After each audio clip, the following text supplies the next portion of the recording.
Salut à tous! On se retrouve aujourd'hui pour une nouvelle vidéo partage d'expérience autour du pad troc.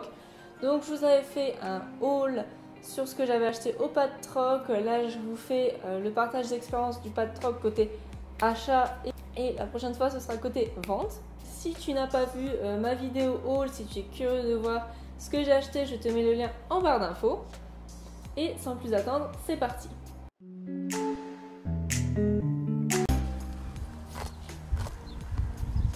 Donc le pad troc, qu'est-ce que c'est? C'est du dépôt-vente de matériel d'équitation d'occasion dans les pads. Ça a lieu chaque année au mois de mai. Donc, tu trouveras la liste des magasins participants sur le site pad.fr. Donc ça concerne à peu près 70%, presque les 3/4 des magasins pad en France. Donc chaque année au mois de mai, comme je le disais avant, il y a une semaine où des gens comme toi et moi viennent déposer leurs articles d'occasion à vendre. Tu peux même trouver les articles encore neufs, encore étiquetés, mais donc vendus à prix d'occasion. Et la semaine suivante, c'est la semaine des achats. Donc les articles sont mis en vente du samedi au samedi. On a une semaine et puis après les vendeurs viennent récupérer soit leur bon d'achat, soit leurs articles. Petite précision, donc il faut savoir que les articles ne sont ni repris ni échangés. Donc pour les essais sur le cheval, c'est mort. Pour les essais sur le cavalier, à confirmer. Deuxième chose, c'est que les bons d'achat et tout ce qui est le programme de la carte de fidélité ne marche pas sur les articles du pad troc. Et enfin, troisième chose, il faut savoir que le dernier samedi, il y a moins 20% supplémentaire sur tous les articles du pad troc. Donc pour ma part, c'est la 3e année que je fais le pad troc. Donc j'avais fait 2 fois à Metz, donc j'avais été en début de semaine. Et cette année, j'étais au Mans, où j'étais le samedi de l'ouverture vers 10h30, ça ouvre à 10h. Et il y avait beaucoup de monde, j'ai fait 1 heure de queue, on se marchait un petit peu dessus. Donc ça par contre, c'était un petit peu moins top. Chaque année, j'ai quand même trouvé mon bonheur que je vienne le premier jour ou au cours de la semaine. L'avantage bien sûr en semaine, c'est que même si on peut penser que les plus beaux articles sont déjà vendus, il reste quand même pas mal de choses et c'est quand même plus calme.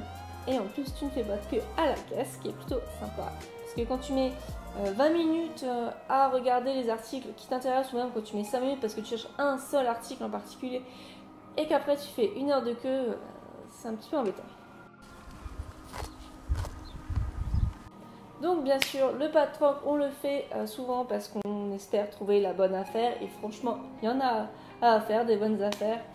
Il y a un très grand choix de matériel d'équitation d'occasion.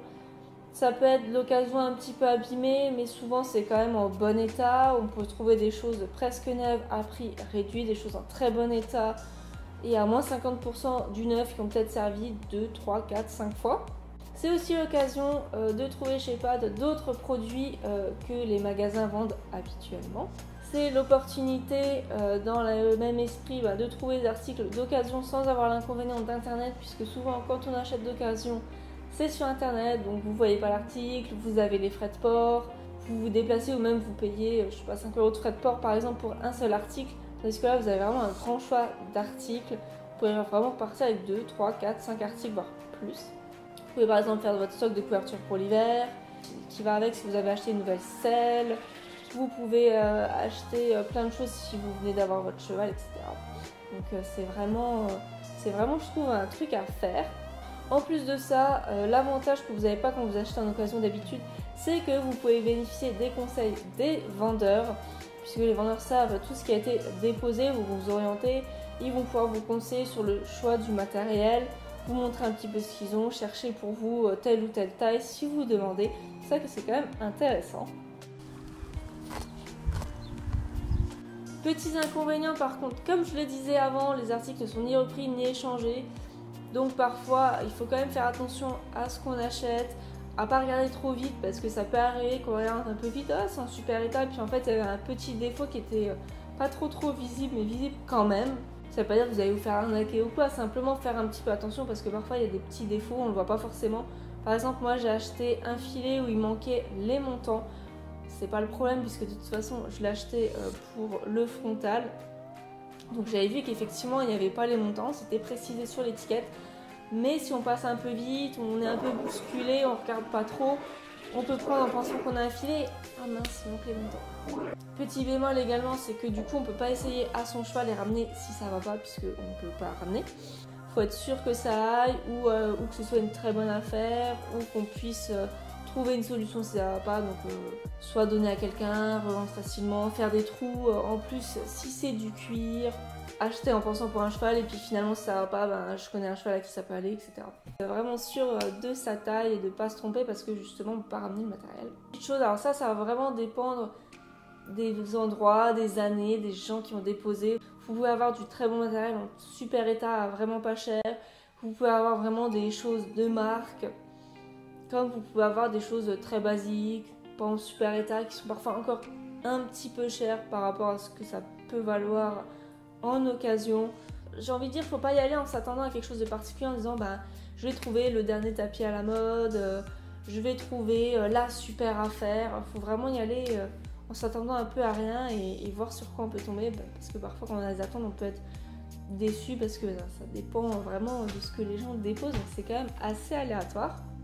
Autre inconvénient du samedi, c'est que déjà l'espace il est assez petit, c'est un espace à part en fait dans votre pad.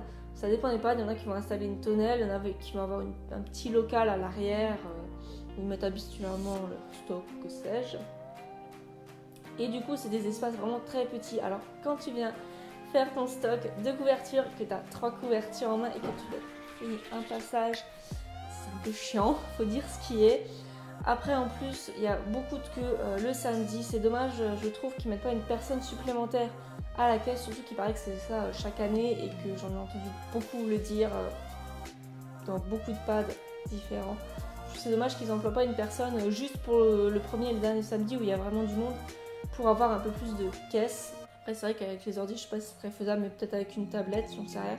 Mais du coup franchement c'est un peu chiant quand tu passes 20 minutes à regarder, voire moins, et que du coup tu te retrouves à faire 1 heure de queue au bas mot. C'est vrai que c'est un peu le petit point noir du samedi. C'est vrai qu'il y a beaucoup de gens qui viennent espérant avoir la bonne affaire, de peur que les plus beaux trucs ils partent les premiers, et du coup il y a beaucoup de monde en même temps. On arrive à la fin de cette vidéo, donc pour moi ça reste quand même un super bon plan.